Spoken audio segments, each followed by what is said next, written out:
اس لیے یہ کہہ دو موت بھی آ گئی. آیا موت آ گئی بال اتفاق، اور اب قبر میں زندہ ہے. اور خیال کر لینا تعلقات خمسہ میں نے آپ کو بتایا.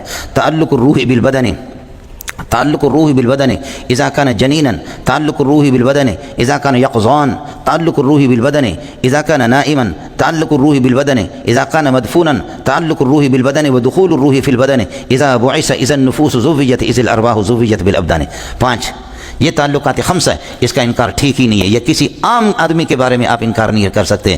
پس شجاع کے شہداء اور انبیاء سے انکار کرنا یہ بالکل غلط ہے. اس سے کوئی انکار، تعلق ہے، بالکل تعلق ہے، اور نبی کے لیے ایسا تعلق نہیں، اعلیٰ قسم کا تعلق ہے. یاد رکھ لینا تعلق وصف من الاوصاف، عرض من الاعراض، لا تشکیک فی الماہیات ولا فی العوارض لیکن بل اتصاف بہا، اتصاف کے اعتبار سے اس تعلق میں باقی کا الگ ہے اور نبی اور شہداء کا مسئلہ الگ ہے.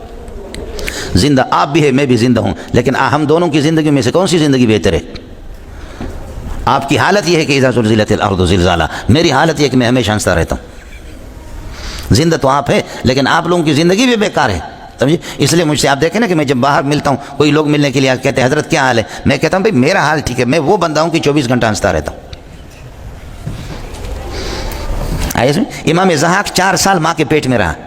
آدمی یا 6 مہینے، بنگالی برمی 6 مہینے رہتے ہیں، پٹھان اور بلوچ 9 مہینے ماں کے پیٹ میں رہتے ہیں. زیادہ سے زیادہ آدمی 2 سال رہتا ہے. ضحاک کتنے سال رہا؟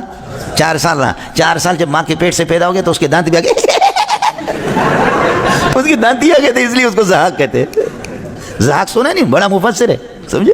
اور جب ماں کے پیٹ سے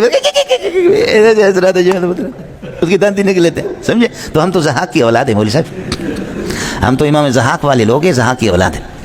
اس لیے اس پر کہو کہ ہمارے اکابری 90% اور 98% وہ اسی کے قائل ہے. اور میں نے عرض کیا کہ ہماری تحقیق یہی ہے کہ نبی یہی ہے، مبتدا یہی ہے، ذات موضوع یہی، وصف عنوانی کے ساتھ متصف، ثبوت محمول، ثبوت خبر وہ اسی کے ساتھ ہے. عاریتاً روح پر بھی اطلاق ہوا ہے.